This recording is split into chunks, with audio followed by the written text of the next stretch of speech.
네. 자, 그런가 하면 서범수 신임 사무총장에 대해서 얘기를 좀 해보겠습니다. 이 서병수 의원의 친동생이죠. 네. 이 전 이준석 대표 비서실장을 역임하기도 했는데 친한계가 맞습니까? 당내 평가가 어떤죠? 저는 친한계라고도 할 수 있는데 이게 친한이다 친윤을 떠나서 서범수 의원이 가지는 어떻게 보면 좀 넉넉함이 있거든요. 그러니까 제가 대통령 수행했기 때문에 네. 그 선거 기간에 이준석 당시 대표와 윤석열 후보 사이에 약간 뭐 마찰이 있지 않았습니까? 네. 그 사이에서 제가 현장에서 많이 봤을 때 뭔가 접점을 찾으려고 서로 노력을 많이 했던 분입니다. 당시 비서실장이었어요. 네, 예, 예. 이준석 대표. 그러니까 이준석 당시 대표의 일방적인 주장을 옹호하기보다는 네. 뭔가 우리가 대선에 이기기 위해선 하나가 돼야 된다. 그런 쪽으로 뭔가 접점을 찾으려고 했고 그 당시에 원내대표가 김기현 대표이기 때문에 그때 네. 울산 회동에서 또 큰 하나가 되지 않았습니까? 네. 그런 관점에서 볼 때 저는 이분이 뭐 윤석열 대통령과의 척이 굉장히 있고 그다음에 뭐 한동훈 대표와의 아주 가깝다 이런 거는 말씀드리긴 그렇고 네. 다만 제가 알기로는 전대 끝나고 나서 의원들이 모였을 때 그때 한 대표랑 같이 있었던 분으로 알고 있거든요. 그래서 한동훈 대표 쪽과 가깝다. 하지만 그렇다고 해서 아예 뭐 친인 반윤이다. 그렇게 말하기는 좀 그렇고 제가 볼 때는 이제까지 언급된 사무총장 분이 이제 배현진 의원, 송석준 의원 두 분이지 않습니까?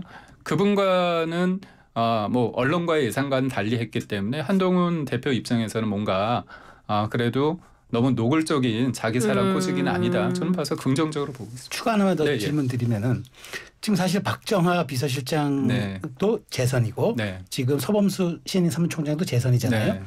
근데 이제 사실 당내에서 아까 배현진 등등 이름이 있었습니다만 네, 예. 그럼에도 불구하고 조금 원외 인사를 시켰으면 하는 의견이 조금 있었다고 하는데 네. 그 점은 그 부분 맞습니다. 어떻게 보세요? 원외 인사 부분은 왜냐하면 지금 이제 국민의힘 의원들이 108명뿐이 안 되지 않습니까? 원외 인사가 한 150여 명 됩니다. 네. 뭐 사고지구 빼고서. 그렇다면 우리가 민주당의 192석과 싸울 때 야권에 그렇다면 이제 원내 사람들만 하는 게 아니라 원외 사람들 현장에 있는 어떤 풀뿌리 조직까지 하기 위해서는 네. 원외 사무총장이 좀 필요한 거 아니냐. 그래서 실은 원외 위원장끼리 모여서 그 모임을 만들었습니다. 네. 거기에서 이제 대표도 뽑혔고 그렇죠. 네. 김종혁 네, 맞습니다. 위원장이 김종혁 뽑혔죠? 조직부총장이 네. 이제 대표가 되셨는데 그 특정인을 염두하는 건 아니지만 그렇다면 이 원외의 목소리를 잘 담을 수 있는 예전에 김선동 전 의원 같은 경우는 원외 사무총장으로서 했었죠. 사례가 있죠. 예, 네, 평가가 네. 되게 좋더라고요. 네. 그래서 그런 의도가 좀 바람이 있었습니다. 예, 예. 알겠습니다. 그럼 다음 질문 최 소장님께 드리고 싶은데 지금 사실 당내 갈등의 원인은 한동훈 대표의 사실은 정점식 정책의 의장입니다. 그러니까 이게 이분이 이제 임명직이니까 과연 이걸 유임하는 게 맞느냐 뭐 사표를 내야 된다 뭐 이런 얘기인데 논란의 핵심은 그거잖아요. 9명의 최고위원회 구성 가운데 5명째가 되는 과반을 차지하는 정책위 의장을 과연 친한이 갖느냐 이제 비한이 갖느냐의 차이인데 이 논쟁 핵심이라고 보십니까? 근데 지난 이준석 전 대표 사례가 있잖아요. 네. 그 전체 이제 최고위원회 일부가 사퇴하는 방식을 통해서 대표 체제를 이제 무너뜨린 적이 있기 네. 때문에 한동훈 대표 입장에서는 일단은 이 과반을 차지하는 거는 거의 불가피할 거고 네. 그거는 우리가 총선에서도 민주당이 과반을 하냐 국민의힘이 과반이 하냐에 따라서 이후에 정부 운영이 완전히 달라지는 것처럼 네. 그거는 약간 뭐라 그럴까 좀 약간 과하게 표현하면 어떤 본인의 목줄을 상대방한테 줄 수는 없는 거기 때문에 일단 목줄은 좀 안정적으로 해놓고 네. 운영의 묘를 살리면서 뭔가 통합지향적으로 하는 방식으로 가야 되는 거지.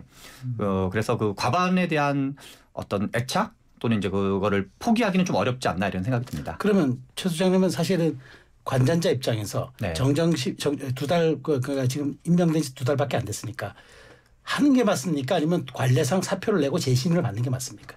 그 교체할 수 있으면 하는 게 맞는 거죠. 정치적인 거를 생각을 교체할 수 있으면 하는 게 하면. 맞다. 그래서 그 일단은 과반을 만들어 놓고 이후에 이제 다른 방식으로 뭔가 다시 뭐 통합을 하든가 말든가 그런 식으로 해야 되는 거지. 뭔가 너무 물론 두 달이라는 게 뭐 그 사이에 뭐가 천지가 개벽할 뭐가 있는 건 아니지만 지난 경선 과정에서 역대 국민의힘 경선 역사를 통틀어서 좀 과하게 어떤 대통령실이 세게 반발했다고 봐야 되는 건데 그런 것까지를 고려하면 좀 안심하기는 어렵다고 봐야 되겠죠. 그렇군요.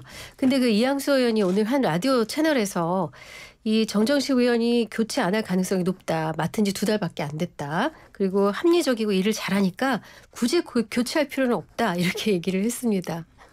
저는 스피커가 누구냐가 되게 중요한데 지금 이양수 맞습니다. 의원 아닙니까? 네. 이양수 의원이 이제 수석 대변인도 하고 원내 부대표도 하지 않았습니까? 네. 원내 수석 부대표도 했는데 당에서 평가가 굉장히 좋습니다. 이분이 네. 그 당직자, 그 보좌관 출신이고 그다음에 실제로 굉장히 중도적인 입장도 하고 대통령에 대해서도 쓴소리도 하고 네. 그러면서도 좋은 자리에 갈 수도 있는데도 불구하고 그 자리를 가지 않은 그런 분으로 되게 평가가 좋거든요. 네. 그런 이양수 의원이 이런 얘기를 했다는 것 자체는 네. 당에 있는 사람들이 그렇게 바라본다는 어떤 중지의 하나의 어떤 아하. 그 뭐랄까요 표현이 시그널? 그렇죠. 예, 시그널이라고 네, 저는 네. 보고 있습니다. 네. 그리고 저는 정책위 의장 이 관련해서 한동훈 대표가 민심 63, 당심 63 이거 엄청난 거거든요. 그렇죠. 그거에 대해서 자신감을 가지면 됩니다. 네. 이거를 하나 하다가 실제로 이걸 하려면 원내대표하고 의원총회 추인을 받아야 되잖아요. 근데 잘 안 되면 본인이 힘이 없는 게 드러나는 거야. 힘이 있어요. 충분히 있습니다. 네네. 그렇다면 약간의 양보와 넉넉함이 있을 때 더 그릇이 커 보이고 할 수 있다고 봅니다. 저는 이거에 연연하다 보면 본인의 큰 어떤 플랜 속에서 어그러질 수 있다고 보거든요. 그래서 전 큰 틀에서 사고하고 크게 행동하는 것이 저는 본인한테 맞다. 그래서 저는 정점식 의원 같은 경우에 대해서 또 본인이 모르는 관계는 또 아니지 않습니까? 그렇죠. 대통령 네네. 관계도 있지만 네. 그렇다면 이게 또 원내대표하고 정책위 의장은 뭐 국민의힘 입장에서 일종의 런닝메이트 비슷한 네, 성격을 네. 가집니다. 그렇다면 네네.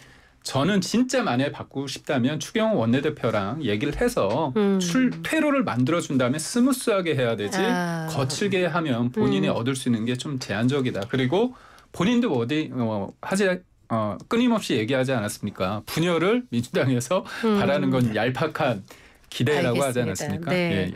최 소장님은 새술은 세부대의 취지 그리고 우리 김기웅 전 대표님께서는 그러니까 한 대표가 자신감을 좀 가질 네, 필요가 있다라고 얘기하셨는데 때 아닌 한 달 논란이 나왔어요.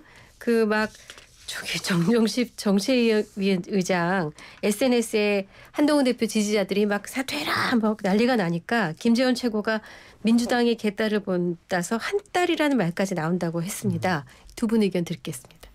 이런 김재원 최고위원이 지금 이 한동훈 대표 체제가 그래서 두 가지 얘기를 했는데 네. 하나는 최혜병 특검을 비롯한 그런 특검 문제는 대표의 권한이 아니라 원내대표의 권한이다. 네. 이런 얘기를 했는데 했었죠. 이분이 옛날 박근혜 대표 때는 이런 얘기를 하던 분이 아니에요. 당시에는 유승민 원내대표가 있을 때 시절에 박근혜 이제 당시 대통령이었었죠. 네. 그때 유승민 원내대표 때 원내대표 권한을 전혀 존중하지 않던 분이 갑자기 이제 최근에는 원내대표 권한이 대표 권한처럼 보다 더 센 것처럼 얘기를 하시는데 민주당 입장에서는 되게 듣기 좋은 얘기들이죠. 왜냐하면 뭔가 이제 한동훈 대표가 그 지금 이제 윤석열 대통령과 알게 모르게 어떤 뭐랄까 비자발적 차별화가 아주 세게 된 거죠. 김건희 여사의 문자 논란이라든가 뭐 여러 가지 뭐 배신자 프레임이라든가 그런 점에서 그리고 이제 73년생 뭐 9학번이라는 것도 이제 보기에 따라서는 뭔가 세대 교체로 보여질 수 있는데 계속 뭔가 국민의힘 내부가 분쟁을 일으켜서 어떤 세대 교체나 혁신 이미지보다는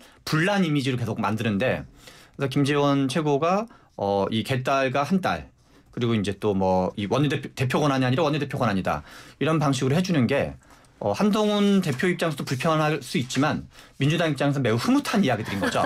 싸워라 뭐 지는 편 이기는 편 둘 다 우리 편 뭐 이런 느낌이기 때문에 그래서 어떻게 보면 이제 민주당 입장에서 되게 반가운 역할을 해주고 계시다라고 생각이 듭니다. 네. 네, 저는 김재원 최고 네. 굉장히 네. 전략가 아닙니까? 네. 그리고 저도 현장에서 보면 그 전당대회 때 일일이 돌아다니면서 진짜 인사를 다 하더라고요. 네. 허리 숙여서. 저도 네. 해봤지만 진짜 끊어지는 일이에요. 그러니까. 저도 많은 부분에 대해서 존중하고 제가 존경하지만 이 발언은 적절하지 않습니다. 왜냐 틈을 보이면 민주당은 후벼 파서 더 벌리려고 노력하지 않습니까? 그리고 저희가 한가하지 않습니다. 지금 탄핵 얘기 나오고 있고 껄핏한 특검 얘기하고 있고 청문회도 유례없는 탄핵 청문회 아닙니까? 그런 가운데 이런 거 가지고 소위 말해서 개딸 한 딸이다 이런 표현은 적절치 않고요. 엄중하게 저는 그렇습니다. 대통령도 그렇고요. 한동훈 대표도 그렇고 국민 앞에서 당원들 앞에서 겸손하고 엄중하게 느껴야 된다고 봅니다. 근데 이번에 저 전당대 같이 치러 보셨잖아요. 네. 현장에서. 근데 진짜 위드훈이가 이제 한 그 팬클럽 위드훈이 9만 명 넘었다고 네, 하더라고요. 예, 예. 근데 실제 현장에 가보면은 그 어떤 말하자면 그 열기와 거기에 말하자면 지지자들의 그런 뜨거웠던 그런 열기를 좀 느낄 수 있나요? 그러니까 저는 대선 때 대통령 그 후보를 수행을 했기 때문에 현장 분위기는 크게 다르진 않습니다. 아. 네. 크게 다르진 않습니다. 근데 네. 그때는 대권 주자잖아요. 그렇죠. 네. 근데 당권 주자가 대권 주자처럼 그 정도 한다는 건 대단한 거거든요. 네. 그런 면에 있어서는 위드훈이 그러니까 한동훈 대표의 어떤 팬심 그런 거는 인정할 만하다. 그리고 또 여자분들이 좀 많더라고요. 아, 여성분들이? 여성분들이 네. 좀 많다는 면에 있어서는 그렇고 또 이거를 표현할 때 아무래도 이제 이미지라는 것들이 있어서 저는 그런 부분에 있어서는 좀 다른 면도 없지 않아 있는데 저는 이게 이재명 대표도 그렇고 한동훈 대표도 그렇고 이게 팬덤이라는 게 이제 받아들일 상황이라고 보고요. 이거를 너무 부정적으로 볼 건 아니지만 그렇지만 이런 부분에 있어서 또 지적할 부분이 있다면 지적은 하되 이게 모든 게 그렇습니다. 그러니까 권력도 그렇고 정치도 그렇고 어떤 선의도 중요하지만 네. 비춰지는 면, 해석되지는 면이 그렇죠. 중요하잖아요. 네, 네. 서로 어떤 책임감을 느끼면서 할 필요가 있다. 그렇게 봅니다. 알겠습니다. 자, 그러면 민주당 얘기도 잠깐 해봐야 될 것 같아요. 민주당 전대 상황이 조금 이상하게 돌아가는 것 같은데 그동안 부동의 1위였던 이제 정봉주 후보가 조금 밀리는 것 같아요. 갑자기 이제 이재명 대표의 차에 농승했던 김민석 후보에 대해서 얘기가 나오더니 바로 김민석 후보가 지금 1위로 올라서는 현상을 보이는데 이거 어떻게 보십니까? 아무래도 이제 이재명 대표 입장에서는 본인 대표와 계속 뭐 코드를 맞췄다 그럴까요? 네. 또는 조율을 했다 그럴까요? 그래서 그런 것까지를 보고 뭔가 이후에 대선까지를 같이 볼 사람들을 하고 싶으실 거거든요. 좀 그런 정봉주는 거. 아니라는 얘기인가요? 이제 아무래도 이제 그 정봉주 그 최고위원 후보보다는 이제 김민석 후보랑 지금 그런 조율이 있다고 봐야 되는 건데 그렇게 봐야 된다. 그리고 지난 총선에서도 상황실장을 하셨었어요. 김민석 의원께서. 맞습니다. 상황실장이죠. 또 네. 그리고 또 상황실장이라는 게 되게 중요한 자리잖아요. 네. 여러 가지 언론 대응이나 등등. 그리고 그때 이제 여러 가지 민주당의 공천 논란으로 지지율이 떨어지던 시점에서도 나름 이제 그 언론 대응이라든가 이런 걸 잘 했었기 때문에 나름 지난 총선 과정을 통해서 약간 실력을 좀 검증받았다 그럴까요? 그리고 또 어떤 그 신뢰도 좀 검증받았다고 봐야 되는데 이재명 대표 입장에서 보기에는 그런 점에서 이재명 대표가 뭔가 좀 같이 손발을 맞춰서 일할 만한 사람을 밀어주고 싶은 거는 좀 어느 정도 불가피한 거로 봐야 되고 그리고 그런 것들이 이제 정봉주 그 후보가 개인 지지층이 있는 건데 이제 이재명 대표가 좀 힘을 실어주면서 이재명 대표를 좀 우호적으로 보고 있는 당원들이 아무래도 현재 좀 이렇게 떠받쳐주고 있지 않나. 그래서 이재명 대표가 지지해주는 그 에너지와 정봉주 후보가 가지고 있는 개인 어떤 팬심, 에너지, 지지층 이게 이제 약간 각축을 벌일 건데 실제 결과가 어떨지는 조금 더 지켜봐야 될 것 같습니다. 하나 더 있죠. 일각에서는 이재명 후보가 정봉주 후보가 이제 1위로 올라서니까 이제 이른바 개딸들의 장악력이 좀 떨어졌다라는 분석이 나와서 갑자기 좀 이게 좀 바뀐 좀 측면이 있다라는 말씀에 동의해요. 정봉주 후보를 지원하는 게 반드시 개딸이라고 단정할 수는 없을 텐데 네.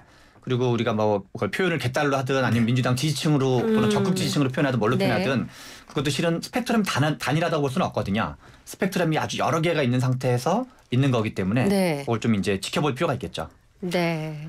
자, 그러면 하나 더 여쭤볼게요. 네, 예. 그 김기용 부대변인께 이제 김두관 후보가 굉장히 이제 개딸이 당을 점령했다 뭐 이러면서 지금 굉장히 강한 톤으로 지금 얘기하는데 네. 현장 가보면 또 김두관 후보를 공격하는 목소리가 너무 세요. 네. 그러다 보니까 민주당 내 다양성이 실종됐다 이런 지적이 나오고 있습니다. 네, 이재명 후보가 그거 관련해 가지고 총구는 밖으로 해야 된다는 얘기를 했거든요. 근데 제가 그 텍스트로 봤을 때는 그럴 수 있는 얘기구나 했는데 제가 실제 영상을 보니까 굉장히 격양돼 있더라고요. 그거 보면 네. 총구는 밖으로 그게 뭐냐면 왜 김두관 후보는 나를 공격하냐 그거예요. 네. 그러니까 제가 봤을 때 뉘앙스. 네. 그러니까 결국 뭐냐면 우리가 볼 때는 당연히 이기는 건데 틈을 보이기 싫은 거죠. 그리고 자기한테 이견을 제시하는 그런 과정도 싫은 겁니다. 그러니까 이런 상황에서 본인의 성정이 드러난 거죠. 네. 그러니까 저는 제가 뭐 민주당도 출입해 봤기 때문에 민주당이 예전의 민주당과 다르다고 생각하는데요. 그러니까 이게 제일 중요한 게 그겁니다. 저는 정봉주에서 김민석으로 1등이 바뀔 수 있다고 봐요. 네. 근데 그거를 누군가의 그냥 몇 마디 네. 왜 표를 못 받으세요? 그러고 잼칸가요? 그 자동차 타서 하니까 바뀌는 거 네. 아닙니까? 이게 어떤 다양성이나 역동성이 과연 있다고 볼 수 있는 건지 그런 관점에서 볼 때 민주당은 좀 심각한 상황에 있다. 그러니까 지금 국민의힘도 많이 부족합니다. 그래서 저희가 분열하다가 욕도 많이 먹고 네. 하지만 비온 뒤 땅이 단단해지길 저는 원하고 있어요. 네. 하지만 민주당은 아무 특이사항이 없지만 결국은 굉장히 불만이 많은데도 다 찍어 내리고 있는 상황입니다. 네. 저는 마지막으로 드리고 싶은 말이 뭐냐면 민주당이 총선에서 이겼다고 생각하면 저는 오산이라고 보거든요. 저희가 잘못했기 때문에 매를 세게 맞은 거지 네. 여기는 언제든지 매를 맞을 가능성이 있는 겁니다. 지체된 매는 언제든지 더 아픈 거거든요. 저는 진심을 말한 거. 알겠습니다. 네.